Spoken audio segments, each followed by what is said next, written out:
unmistakable, bold face of Lexus. You can't miss it with this very large grille over here.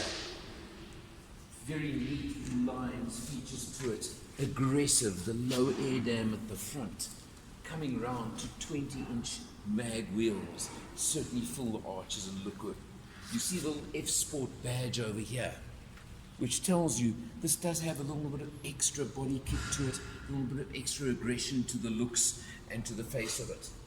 This is the Lexus RX 350, powered by Lexus's 3.5 litre 6-cylinder engine, putting out 221 kilowatts, 370 newton meters of torque in a largish SUV.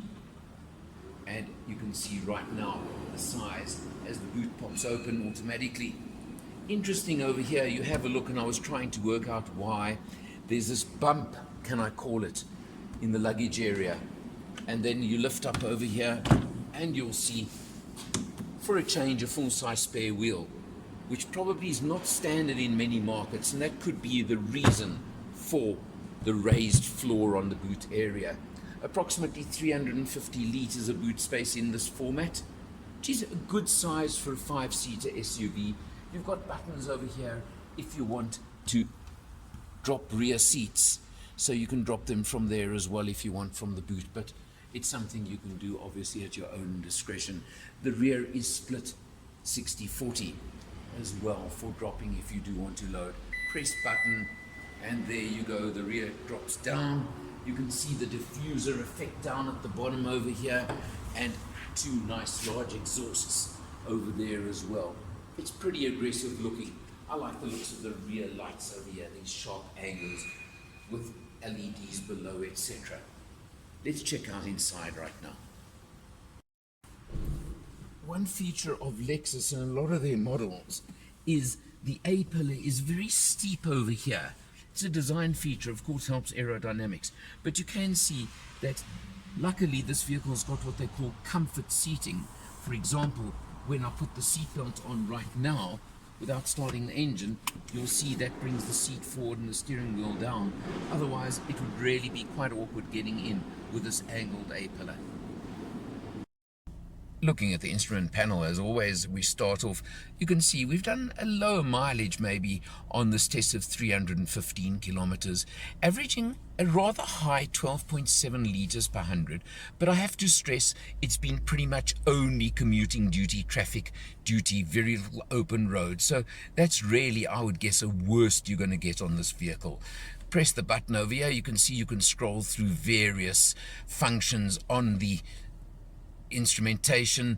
What I do like also is that where I've now got the station list up here, you do get navigation instructions there as well on your dashboard, as well as on the, of course, the center screen. So you've got that. You've obviously got all your normal functions on the steering wheel. You've got your cruise control down there. You've got everything else you want. Boot release over there. Everything you would expect on a vehicle of this sort and of this type. You come across to the very nice large center screen, which of course has full navigation, as you can see, and of course the standard menu giving you all the functions you can ever want from your infotainment system on any vehicle. Again, I like it, nicely done. You come down to, of course, the classical clock, analog clock that you get on Lexus. Just a neat touch that looks pretty good. Down to your sound system and your dual zone climate control system over there. Again, 8-speed automatic transmission. Does have a knob over here for eco, normal or sport, and of course here you can put on your diff lock, because remember this is a 4-wheel drive vehicle as well as standard. You've got the typical Lexus mouse pad over here.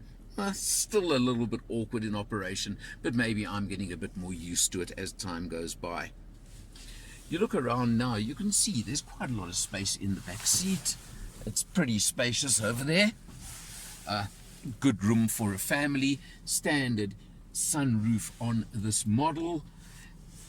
And I've got to point something out. F-Sport trim means you get this, they call it oxblood, red upholstery trim on the center fascia, etc.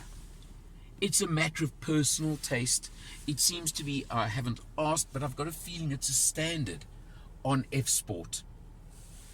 As nice as it is, I don't know if I would personally like to live with the Oxblood long term. It just is something that I'm not 100% sure I'd like. Very, very comfortable seats. I showed you the comfort seating, as they call it, to bring the seats forward.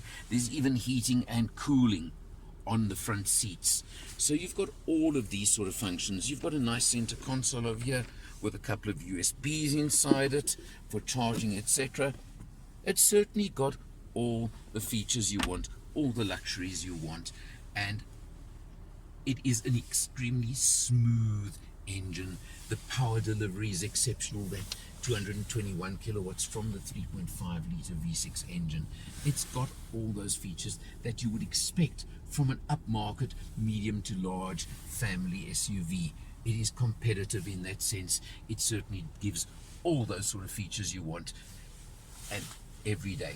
Lexus, of course, is Lexus. We all know that. It's classy, it's well finished, it's beautifully put together. All those features count. It looks aggressive, as I mentioned outside just now. Currently priced at just under 1.05 million rand. It, of course, comes with a standard Lexus maintenance plan as well. That is now 7 years. So it's an interesting feature and something that one must take into account when you're looking to purchase.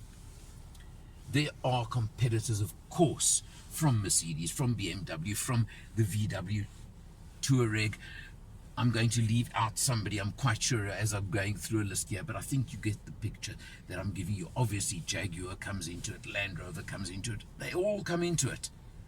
But if you like the understated class of Lexus on the interior, which I feel is a way of phrasing it, and I believe the way I would describe Lexus, understated class, with that very aggressive nose and front end on the outside. Well, also, if you want to maybe stand out a little bit from the crowd and not drive the same as all your friends and neighbors, this is certainly one to check out. Smooth, comfortable, rides beautifully, luxurious ride. That's something that has stood out on this test for me. You're in the market? Check this one out for yourself. For Motor Matters, I'm Eleanor, and I'll see you next time.